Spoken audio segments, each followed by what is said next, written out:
Everyone began to dance. What a sight it was to see! The witches all holding up their grey wispy skirts, showing their billowing red petticoats, their stockinged and booted feet, all of a twinkle and a trot. The fairies whirling and twirling faster than the eye could follow, their forms and colours blurring and smudging against the backdrop of a room where time was hard put to keep up with their speed. Sometimes they took to the air and danced as the bees had done. The trolls stamped and stomped, bending low to bang their fists on the ground in time to the music. The dwarfs danced in two lines, rhythmically clashing their hammers and axes and slapping their leather-clad thighs. The handsomest couple at the ball, though, was the banshee and the puka.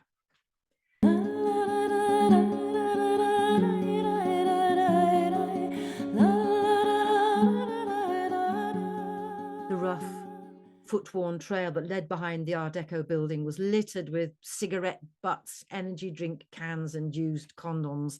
It was not very romantic. In fact, it was a bit scary. There was a scrubby little stand of trees back there, just a few. They looked as if they'd been coppiced in the distant past, but were now festooned with tattered carrier bags, faded pink toilet paper and lost gloves. The boy tugged on Millie's hand and they ducked under the branches looking for the cat and her kittens. Millie should have been able to see the back of the shoe factory from there, but somehow now it was obscured by the trees. The sun shone in shreds through the branches, making crisscross patterns on their faces. Millie felt her teeth begin to itch. All her senses were heightened. They were off the path and into the woods now, and suddenly the woods, it seemed, stretched on back, on and on, forever. They were quite out of sight of the road now. The boy jerked her towards him. It took her by surprise. She frowned and tried to pull away. Which she did like him, she did, but she wasn't sure how much. Here's a smile, Millie. Don't look so frightened. You drop dead gorgeous when you smile.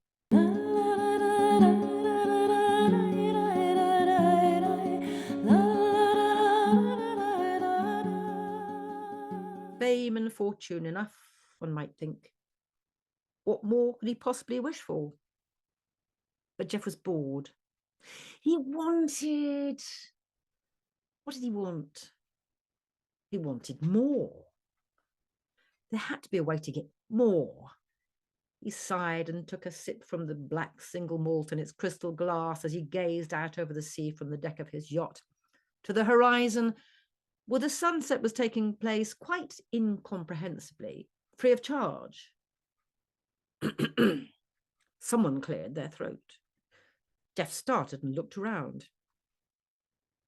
The throat clearer was sitting next to him in a very stylish, if rather impractical-looking deck chair, his long legs sheathed in a discreetly unaffordable pair of elegant, tapered, soot black trousers that seemed to absorb all the light.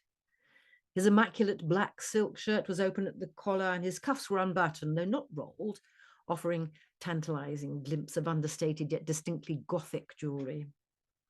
The stranger's head was tilted back, his left hand supporting the nape of his neck.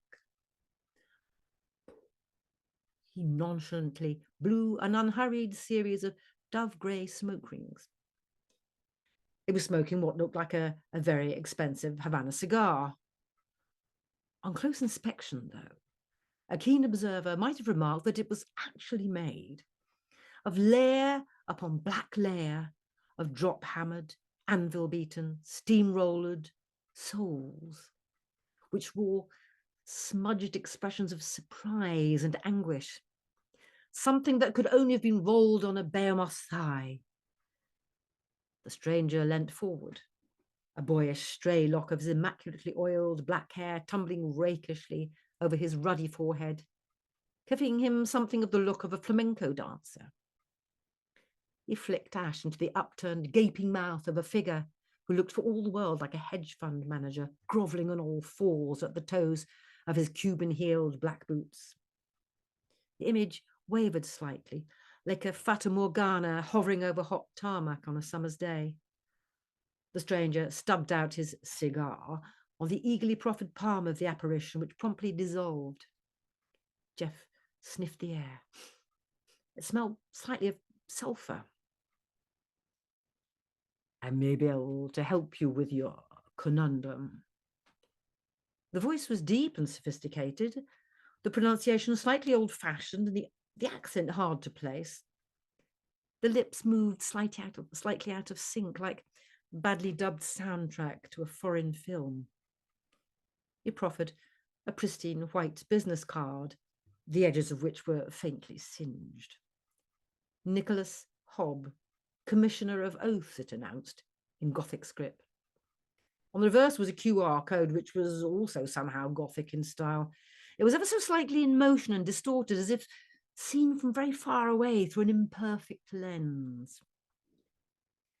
"There is always more to be had," Hobb went on. "I've been mulling over a wicked idea, and I think you may be the perfect choice for its evil execution. The elements are not exactly new. In fact, they are established, tried and tested, but the combination is devilishly inspired. The next best thing since sliced bread."